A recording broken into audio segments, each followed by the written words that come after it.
आकाशवाणी से पेश है खबरनामा।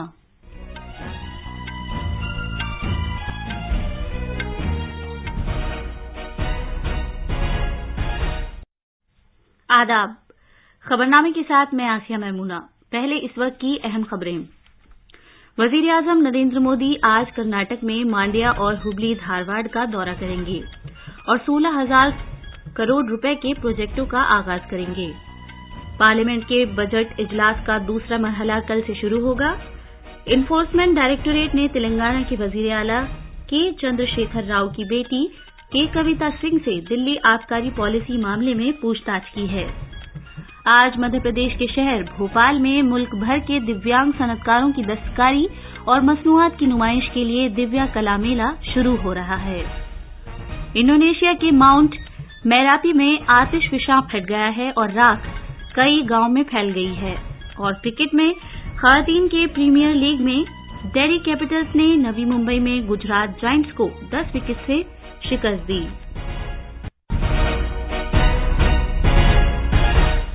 अब खबरें तफसील से। वजीर आजम नरेंद्र मोदी आज कर्नाटक में मांड्या और हुबली धारवाड़ का दौरा करेंगे। वो तकरीबन 16,000 करोड़ रुपए मालियत के बुनियादी ढांचे के प्रोजेक्टों का संग बुनियाद रखेंगे और उन्हें कौम के नाम वक्फ करेंगे। दोपहर को रियासत पहुंचने पर वजीर आजम बेंगलुरु मैसूरू एक्सप्रेस वे कौम के नाम वक्फ करेंगे, जिसे तकरीबन 8,480 करोड़ रुपए की लागत से तैयार किया गया है। वजीर आजम मोदी मैसूरू खुशालनगर 4 लेन वाले शाहराह का संग बुनियाद भी रखेंगे। 92 किलोमीटर से ज्यादा इलाके में फैले इस प्रोजेक्ट को तकरीबन 4,130 करोड़ रुपए की लागत से तैयार किया जाएगा। बाद में दिन में वजीर आजम IIT धारवाड़ के नए कैंपस को कौम के नाम वक्फ करेंगे, जिसे 850 करोड़ रुपए की लागत से तैयार किया गया है। वो हुबली स्टेशन में दुनिया के सबसे तवील रेलवे प्लेटफॉर्म का भी इफ्तिताह करेंगे। वजीर आजम की जानिब से हॉसपेट हुबली तीनाघाट सेक्शन की बिजलीकारी और जदीद किए गए हॉसपेट स्टेशन प्रोजेक्ट भी कौम के नाम वक्फ करेंगे। हुबली में जयादेवा हॉस्पिटल और तहकीकी मरकज का संग बुनियाद रखेंगे।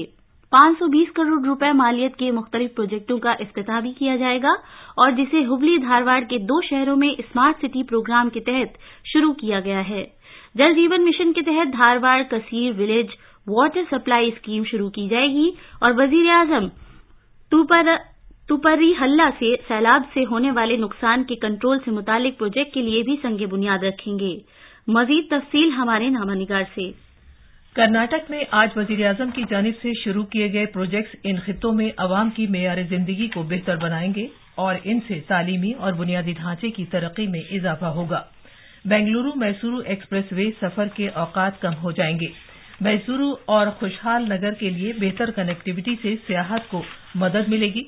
हुबली धारवाड़ IIT में धारवाड़ के नए कैंपस में BTech, MTech और PhD प्रोग्राम शुरू होने से धारवाड़ की साख सीखने के एक मरकज के तौर पर उभर कर सामने आएगी। इस खित्ते में रेलवे लाइन की बिजलीकारी से ट्रेनों की आमदरफ्त में मजीद बेहतरी आएगी। हुबली में जयदेवा अस्पताल में दिल से मुताल्लिक बीमारियों की मेयारी देखभाल फराहम हो सकेगी। बेंगलुरु से सुधींद्रा की रिपोर्ट के साथ खबरनामे के लिए मैं शबाना रहमान। पार्लियामेंट के बजट इजलास का दूसरा मरहला कल शुरू होगा। इजलास के दूसरे मरहले में कुल 17 नशिस्तें होंगी और ये इजलास अगले महीने की 6 तारीख तक जारी रहेगा। मज़कूरा बजट इजलास 1 महीने के वक्त के बाद फिर से शुरू होगा, जिसके दौरान मुख्तलिफ वजारतों और महकमों की ग्रांट्स के लिए पार्लिमानी कायमा कमेटियों से मुतालिक महकमा मुतालबात का जायजा लेगा। पार्लियामेंट का बजट इजलास सदर जमहूरिया द्रौपदी मुर्मू के पार्लियामेंट के दोनों ऐवानों की मुश्तरका इजलास से खिताब के साथ 31 जनवरी को शुरू हुआ था। पार्लियामेंट इजलास का पहला मरहला 13 फरवरी तक जारी रहा था। इस मुद्दत के दौरान कुल 10 इजलास हुए थे।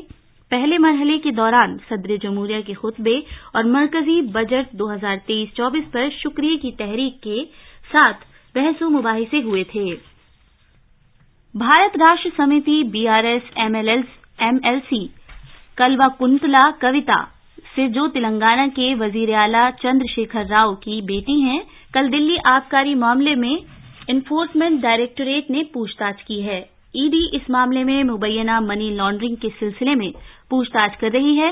कल कविता तकरीबन सुबह 11 बजे ईडी हेडक्वार्टर्स पहुंची थीं। कविता से इस महीने की 16 तारीख को पूछताछ के लिए दोबारा हाजिर होने के लिए कहा गया है। ईडी के मुताबिक आम आदमी पार्टी के मवासलात के इंचार्ज विजय नायर ने पार्टी लीडरों की जानिब से काम करते हुए कुछ साउथ ग्रुप से 100 करोड़ रुपए हासिल किए थे। ईडी ने इल्जाम आयद किया है कि कविता साउथ ग्रुप की एक मुमताज मेंबर हैं।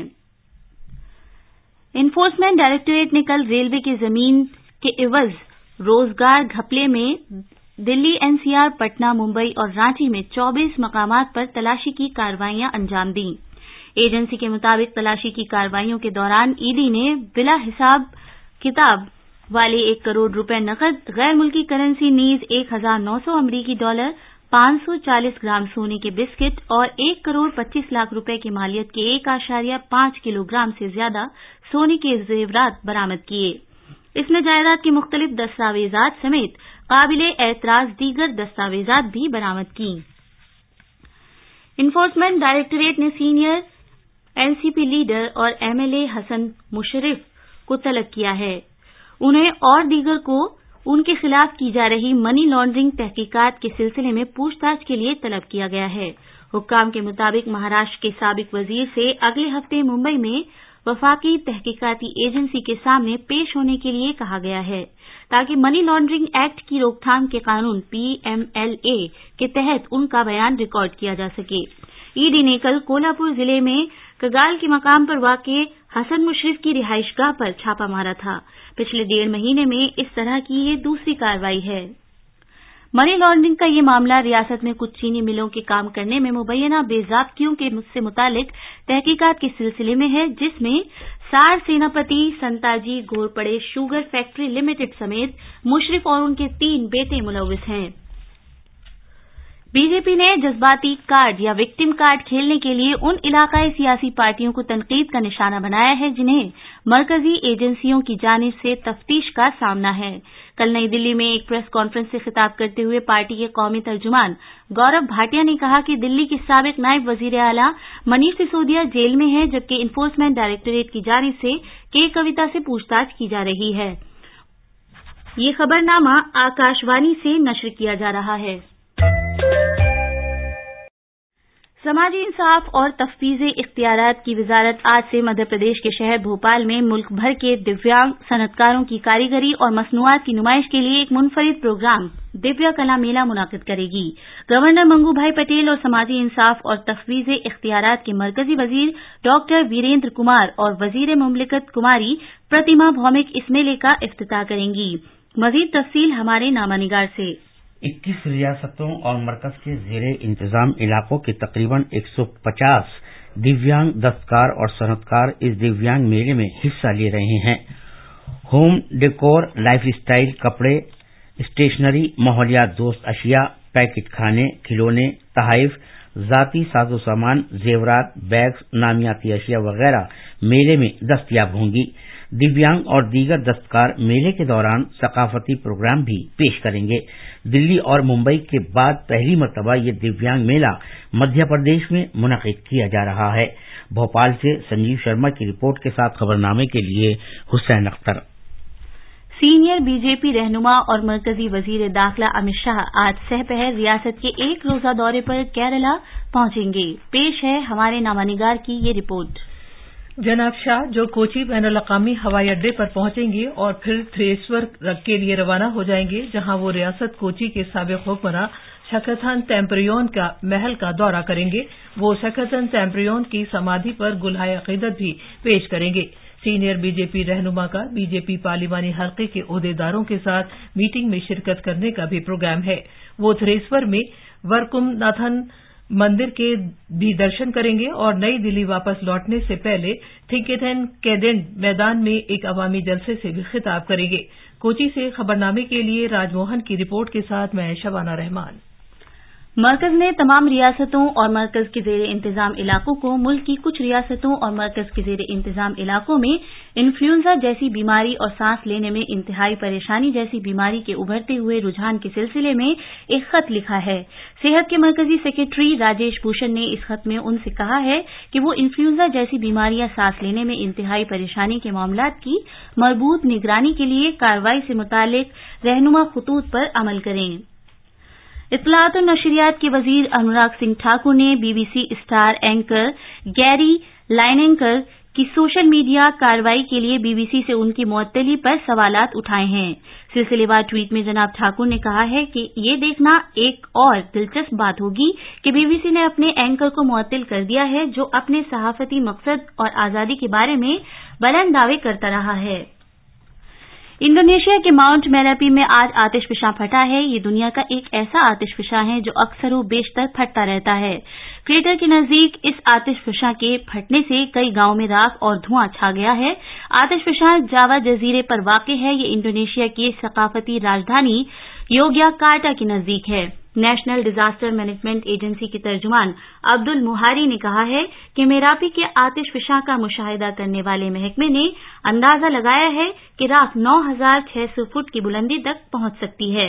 हुक्काम ने आतिशफशां फटने के बाद क्रेटर के 7 किलोमीटर का ममनू जोन कायम किया है, जो मकामी वक्त के मुताबिक 12:12 पर रिकॉर्ड किया गया था। उन्होंने कहा कि अवाम को मशवरा दिया गया है कि वो खतरनाक इलाके में अपनी सरगर्मियां रोक दें। खवातीन के प्रीमियर लीग में कल रात नवी मुंबई के डीवाई पाटिल स्पोर्ट्स अकेडमी में दिल्ली कैपिटल्स ने गुजरात जायंट्स को 10 विकेट से हरा दिया। दिल्ली कैपिटल्स ने एक भी विकेट गंवाए बगैर 7 ओवर और 1 गेंद में 107 रन बनाकर 106 रन के जीत के निशाने को हासिल कर लिया। शिफाली वर्मा ने 28 गेंदों में बगैर आउट हुए 76 रन बनाए, जबकि मैग लैनिंग ने जीतने वाली टीम के लिए 15 गेंदों में 21 रन बनाए। गुजरात जायंट्स ने दिल्ली कैपिटल्स के खिलाफ 106 रन का जीत का निशाना रखा था। गुजरात जायंट्स की कप्तान असनिया राणा ने टॉस जीता और पहले बल्लेबाजी करने का फैसला किया। उन्होंने मुकर्ररा 20 ओवर्स में 9 विकेट के नुकसान पर 105 रन बनाए। किम गार्क ने सबसे ज्यादा 32 रन बनाए।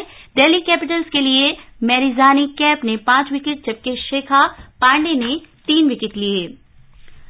अहमदाबाद में जारी border Gavaskar trophy test match के तीसरे दिन का खेल खत्म होने पर कल भारत की टीम ने ऑस्ट्रेलिया के खिलाफ अपनी पहली इनिंग्स में 3 विकेट पर 289 रन बना लिए थे।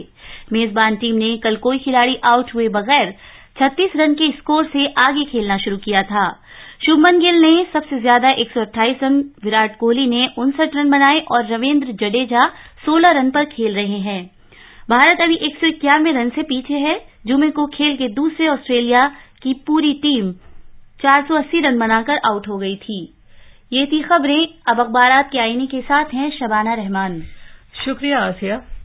राजधानी दिल्ली से शाये होने वाले आज के ज्यादातर अखबारात ने अलग अलग खबरों को अपनी शह सुर्खी बनाया है। रोजनामा हिंदुस्तान एक्सप्रेस ने वजीर आजम नरेंद्र मोदी के इस बयान को अपनी शह सुर्खी बनाया है, सरकार की स्कीमों का फायदा महरूम अफराद तक पहुंचाने की जरूरत। रोजनामा मिलाप ने वजीर आजम के हवाले से एक बड़ी खबर को सफ़े अव्वल पर शाये किया है। पीएम विश्वकर्मा योजना का मकसद कारीगरों की मदद करना है।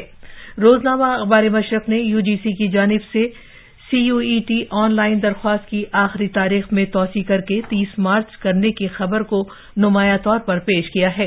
रोजनामा राष्ट्रीय सहारा की एक अहम खबर पीएम मोदी की जानिब से स्टार टेनिस खिलाड़ी सानिया मिर्जा को दिल को छू लेने वाला एक खत इरसाल करने के सिलसिले में है, जिस पर अखबार ने सानिया मिर्जा की जानिब से पीएम मोदी का शुक्रिया अदा करने की खबर को शाये किया है। आखिर में खास खबरों की सुर्खियां एक बार फिर। वजीर आजम नरेंद्र मोदी आज कर्नाटक में मांड्या और हुबली धारवाड़ का दौरा करेंगे और 16,000 करोड़ रुपए के प्रोजेक्टों का आगाज करेंगे। पार्लियामेंट के बजट इजलास का दूसरा मरहला कल से शुरू होगा। एनफोर्समेंट डायरेक्टोरेट ने तेलंगाना के वजीर आला के चंद्रशेखर राव की बेटी के कविता सिंह से दिल्ली आबकारी पॉलिसी मामले में पूछताछ की है। आज मध्य प्रदेश के शहर भोपाल में मुल्क भर के दिव्यांग सनतकारों की दस्तकारी और मसनूआत की नुमाइश के लिए दिव्या कला मेला शुरू हो रहा है। इंडोनेशिया के माउंट मेरापी में आतिशफशां फट गया है और राख कई गांवों में फैल गई है। और क्रिकेट में खवातीन के प्रीमियर लीग में दिल्ली कैपिटल्स ने नवी मुंबई में गुजरात जायंट्स को 10 विकेट से शिकस्त दी। इसी के साथ खबरनामा खत्म हुआ।